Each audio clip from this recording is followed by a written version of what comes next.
আলাইকুম। আন্টি, এটা কি আশরাফ চৌধুরীর বাড়ি? হ্যাঁ, এটা তো আশরাফ চৌধুরীর বাড়ি। কে গো মা তুমি? আমি আমি আশরাফ চৌধুরীর মেয়ে। হেই, কি বলো তুমি এগুলা? তুমি আশরাফ চৌধুরীর মেয়ে মানে? আমার তো কোনো মেয়েটে নাই। কোথা থেকে আসছো তুমি? আন্টি, আপনি আমাকে চিনবেন না, আমি অনেক দূর থেকে আসছি। আপনাকে আমার চিনার দরকার নাই। আপনি বেরোন আমার বাসার থেকে। আমার জামাই একটাই বিয়া করছে, এই যে আমি তার বউ, আর এই যে আমার একমাত্র পোলা। আচ্ছা আন্টি, রাগারাগি করেন না, আশরাফ চৌধুরীকে ডাক দেন, ওনার সাথে কথা বললে উনি আমাকে চিনতে পারবে। এই, তোমার চিনার দরকার নেই, তুমি বের হও এখান থেকে।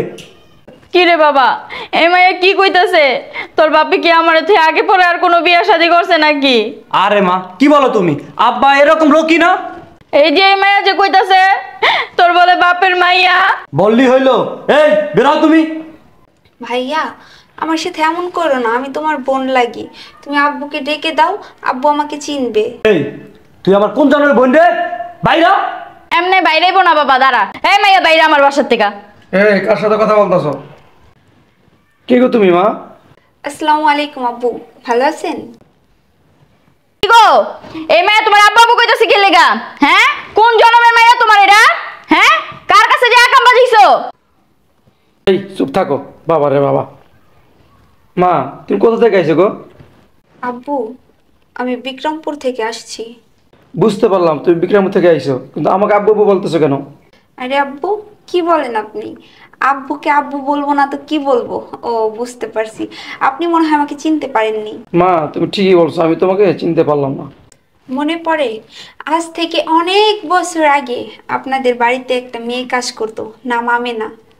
আমি তারই মেয়ে। আমেনা? এই, আমেনা কে? হ্যাঁ, বিক্রমপুরে আমেনা যে কবে বিয়া করছো তুমি? দেখছস, তোর বাপে আমারে তুই আরেকটা বিয়া করছে, আরেকটা সংসার করছে, অথচ আমি কইতে পারলাম না। বাবারে বাবা, হজ করছো 5 বার, পাঞ্জাবি পরো, টুপি পরো, 5 ওয়াক্ত নামাজ পড়ে কপালে দাগ ফলাইছো, দাড়ি রাখছো, তুমি আবার তলে তলে আকাম করো। আর থামো, চিল্লেও না। আমার জীবনে একটা ঘটনা আছে, তোমাকে বলতেছি। কি বলবা তুমি? হ্যাঁ, কি বলবা? এই লীলা খেলার কথা বলবা? মা, এদিকে আমার বুকে আয় মা। আয়। মা, তোর মা কেমন আছে?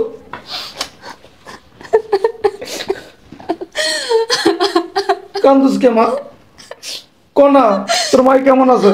আব্বু, আমার মা, আমার মা আর এই পৃথিবীতে নাই। এই পৃথিবী চাই না, না ফেরার দেশে চলে গেছে। কি কস মা তুই?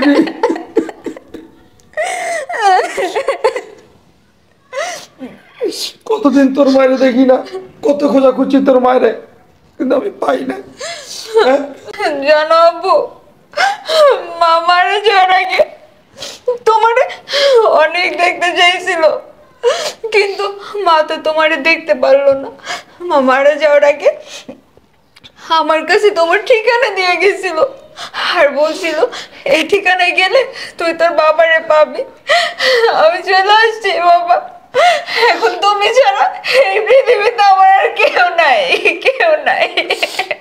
কে বলছে তোর কেউ নাই? এই যে আমি তোর বাবা, আমি তোর বাবা, তুই আমার কাছে থাকবি, আমার বুকে থাকবি, আমার এই পাশে থাকবি। দেখছস, তোর বাপে সত্যি সত্যি আরেকটা বিয়া করছে। আমি তো এতক্ষণ মনে করছিলাম এমনি, কিন্তু এখন দেখতেছি বাপে সত্যি সত্যি আমারে না জানায় আরেকটা বিয়া করছে। আমি তোর বাপের সংসার করবো না। এই যে, আমি তোমার সংসার আর করবো না। তুমি কাজের ভাইয়ারে বিয়া করছিলা, হ্যাঁ? নিশ্চয়ই তোমার চরিত্র খারাপ আছিল। এই চরিত্র খারাপ, হে কাজের মায়ের লগে থাইকাই যে এই ফসল জন্ম দিছো। এই চুপ, একটা বাজে কথা বলবো না, একদম চুপ। আমি কোনো অন্যায় করি না, আমি কোনো পাপ করি না। অন্যায় না করলে এই মাইয়া কইতে গাইলো। সি সি সি সি বাবা, আমি মানুষের কাছে গর্ব করে বলতাম আমার বাবার মতো মানুষ না, আর তুমি কিনা একটা জঘন্য কাজ করলা। সি সি সি। চুপ, একদম চুপ, একটা বাজে কথা বলবি না। আমি কোনো পাপ করি নাই, ঠিক আছে? এটা সত্য, আমি বিয়ে করছি। ওর মা আমাদের ভাষায় কাজ করতো, ওরা আমি ভালোবাসা বিয়ে করছিলাম। কিন্তু আমার বাবা মা, তোর দাদা দাদি এটা মানতে পারে নাই। কারণ কি জানোস? কাজের বুয়া বলে। তাই আমার বাবা মা প্ল্যান করে আমাকে প্রবাস পাঠিয়ে দেয়। আমার বাবা মাকে বিশ্বাস করে আমার স্ত্রীকে তাদের কাছে রেখে আমি প্রবাস চলে যাই। আর এটাই না আমার জীবনের সবচেয়ে বড় ভুল ছিল। প্রবাস থেকে ফিরে আইসা দেখি আমার স্ত্রী বাসায় নেই। তোর দাদা দাদিকে জিজ্ঞাসা করলাম যে আমার বউ কোথায়, তারা আমাকে বলল অন্য একটা পুরুষের হাত ধরে চলে গেছে। তাই কিছুদিন অভিমান করেছিলাম, রাগ করেছিলাম। কিছুদিন পরে জানতে পারলাম আমার বাবা মাই ওর মাকে বাসা থেকে বের করে দিয়েছে। কারণ কি জানোস? কাজের বুয়া বলে। এবার বলো বিয়ে করে কি অপরাধ? আমি কোন অপরাধ করেছিলাম? আমি তো বিয়েই করেছিলাম। তুমি এত বছর এত বড় একটা সত্য কথা আমাদের কাছে বছরের পর বছর লুকায় গেছো, এটা কি অন্যায় না? আমি তোমার সংসার করব না যদি এই মেয়েকে এই বাড়িতে ঠাঁই দাও। ওকে এই মুহূর্তে আমাদের বাসা থেকে বের করো। ও কোথায় যাবে? এই বাসায় তোমাদের যেরকম অধিকার আছে ওর অধিকার আছে। ও আমার ছেলে, ও আমার মেয়ে। ও কোথাও যাবে না, এটা ওর বাপের বাড়ি। ও আজ থেকে এখানেই থাকবে। কি বলো আব্বা? বললি হইলো ওর আমি বোন বলে মানি না, ও এই বাসা থাকতে পারবো না।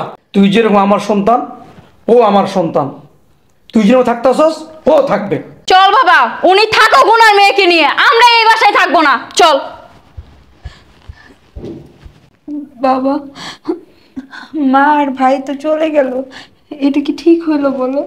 মানে সব ঠিক হয়ে যাব। আর তোকে একটা কথা বলি, জানি তুই কোনো অন্যায় করবি না, তুই আমার মেয়ে, এই বিশ্বাস আমার আছে। আর এটা তোর সৎ মা, একটু মানাই চলিস। ঠিক আছে বাবা, তুমি আমাকে যেভাবে বলবা আমি সেইভাবেই চলবো। চল ভিতরে চল। ঠিক আছে চলো। সবাই দেখতেছে আমার মেয়ে কোথায়? মা জান্নাত। জি আব্বু, তুমি আমাকে ডাকছো? হ্যাঁ মা, এই আমি ব্যবসা কাজে বাইরে যেতেছি, আমার 3-4 দিন সময় লাগবে আসতে। ওই তোর মা যা বলে শুনিস। আচ্ছা ঠিক আছে আব্বু, আর তুমি দেখে শুনে সাবধানে যাও। আচ্ছা, আর শোনো আমার মেয়েটা দেখে খেয়াল রেখো। তো তোমরা থাকো তাই না? তাই মা? আব্বু কিছু- দাঁড়াও। আর লক্ষ্মী মা। আচ্ছা আব্বু, নিজের খেয়াল রাখো, ঠিক আছে? আচ্ছা আচ্ছা আচ্ছা, ঠিক মতো খাওয়া দাওয়া করো। আচ্ছা ঠিক আছে। আচ্ছা। অতিভক্তি চোরের লক্ষণ। এদিকে এদিকে একবারে ম্যাডাম সাহেব সাইজা রইছে। বাবা রে বাবা। বাবা এটা এই যে কি অ্যান্ড্রয়েড ফোন না? ধর গড়ি খোল, গড়ি খোল। আম্মু গড়ি কেন খুলবো? তোর এই মুখ দিয়ে আছে না, আমারে মা ডাকবি না। তোর এই মুখে আমারে মা ডাক মানায় না। এই যে আমার একমাত্র পোলা, আমার কলিজার টুকরা, ওই আমার মনে জায়গা পাইবো, কিন্তু তুই জায়গা পাবি না। তুই আমার পায়ের নিচেই থাকবি। তোর মা যেমন এই বাসার চাকরানি হয়েছিল, তুইও এখন থেকে চাকরানি হয়ে থাকবি। তাহলে এই বাসায় থাকতে পারবি, আর নাই তো রাস্তা মাপবি। একটু কি বলে দিলাম। গড়ি খোল। মা এইভাবে করবো না, দাঁড়াও। ভাইয়া দেখো ভাইয়া, এই ঘড়িটা আমার মা আমাকে কিনে দিয়েছিল। আমার মায়ের স্মৃতি, এটা নিও না ভাইয়া। ভাইয়া নাকে কামদা, মা ডারে তো খাইছুসি, আমার সংসারে কে লেগাইছুস অশান্তি বাদাইতে। মা আসছে যেহেতু তাহলে ভালোই হয়েছে। আমাদের বাসায় আবার কাজের বুয়া নাই। ও মা যেমন আমাদের বাসায় কাজের বুয়াগিরি করছে, ওরে দিয়েও কাজের বুয়াগিরি করো তুমি। ঠিকই কইছস। এই যা, কাজের বুয়ার কাপড় চোপড় পইরা এই ফ্যাশন ছাইরা কামের লাইগা যা বাসার যা। আচ্ছা ঠিক আছে আম্মু, তুমি যেরকম বলবা আমি সেই রকমই কাজ করব। শুধু আমার বাসা থেকে বের করে দিও না, তোমার পায়ের নিচে আমার একটু ঠাঁই দিও। ওই তো কইলামই তো, তুই আমার পায়ের নিচেই থাকবি, আমার মনের ভিতর তুই এক বিন্দু জায়গা পাবি না। যা যা কইছি তা করগা যা। ঠিক আছে আম্মু। এই শোন ফকিন্নির বাচ্চা, তুই এই তোর মুখ দিয়ে আমার মা ডাক দিবি না, বইলা দিলাম। যা।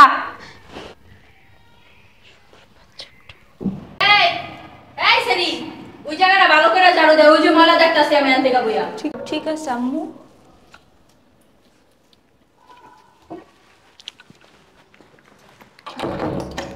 আব্বু তুমি আইছো?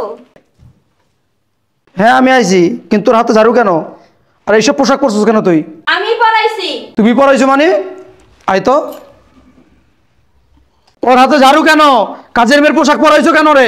ওর মা এই বাসার কাজের বুয়া ছিল, ওরে আমি কাজের বুয়া বানাই দিছি। ও যদি এই বাসায় থাকে তাহলে কাজের বুয়া হয়েই থাকবে। কেন? ও তোমার মেয়ে না? কি বললা? ও আমার মেয়ে? ওরে কি আমি আমার পেটে ধরছি যে ও আমার মেয়ে হবে? ও আমার মেয়ে না, ও আমার সৎ মেয়ে। ও ও তোমার সৎ মেয়ে বইলা বাসার কাজের বুয়া বানাই দিছো? হ্যাঁ, ওর যদি এই বাসায় থাকতে হয় তাহলে কাজের বুয়া হয়েই থাকতে হবে। কেন? এই বাসা না ওর অধিকার আছে। অধিকার? উইরা জুইরা বসবে, এটা ওর অধিকার? এটা হবে না। আমি জানতাম এমনটা কাজ তুমি করবা। ওকে আছে না, তুমি জীবনে মেয়ে মনে করতে পারবো না। তাই আমি বাবা হিসাবে আমার যে কাজ ছিল সেই কাজ আমি করে ফেলাইছি। কি কাজ করছো তুমি? কি করছি? আমার বিষয় সম্পত্তি আছে না, সব আমি আমার মেয়ের নামে লিখে দিছি। কি বলো আব্বু? আমি তোমার বিষয় সম্পত্তি দিয়ে কি করব? আবারে বাবা, এই বাসায় 2 দিন আগে ঢুকছস, তোর বাপের কান পড়া দিয়া জায়গা সম্পত্তি যা ছিল সব নিজে নামে লেখা লইছস না, আমার পোলাডারে ঠকাইয়া। চুপ, একদম চুপ। আমার মেয়ে আমার কান পড়া দেয় নাই। তোর আচরণ দেখা, তোর ছেলের আচরণ দেখা আমি বুঝা ফেলাইছি। আমি বুঝা ফেলাইছি ওরা কখনো তোরা মাইনে নিতে পারবি না, মাইনে নিতে পারবি না। তাই আমি এই কাজটা করছি। আমি যে মইরা জানি এখন ওরা লাথি মেরে বাসা থেকে বের করে দিবা। তুমি যে ওর নামে বিষয় সম্পত্তি সব লেখা দিছো, এখন ও তো আমাদেরকে এই বাসা থেকে লাথি দিয়ে বের করে দেবে। ও কখনো এই কাজ করবে না, কারণ ও আমার মেয়ে। ওর উপরে আমার বিশ্বাস আছে। ওর সাথে মিলে থাকতে পারো, ওর কথা যদি চলতে পারো, কখনো এই কাজটা করবে না। মা, আমি কি ঠিক বলি নাই? কি বলো বাবা? বাবা, আমার তোমার টাকা পয়সা সয় সম্পত্তির কোনো দরকার নাই। আমার তো বাবা দরকার, মা দরকার, ভাই দরকার। এরা থাকলেই আমার হবে। আমার তোমার সম্পত্তির কোনো দরকার নাই। আমি তোমাদের সম্পত্তি চাই না বাবা, আমি শুধু তোমাদের ভালোবাসা চাই। আমাকে একটু ভালোবাসা দিলেই হবে। দেখ দেখ মানুষ কাকে বলে। আব্বু, সয় সম্পত্তি সব মায়ের নামে করে দাও, আমার দরকার নাই। না মা, সম্পত্তি তোর নামে থাক। এদের প্রতি আছে না আমার চুল পরিমাণ বিশ্বাস নাই। শোনো, তোমাদের একটা কথা বলি, ওর সাথে যদি মিলে থাকতে পারো, আমার বিশ্বাস ও কোনোদিন তোমাদের সাথে বেইমানি করবে না।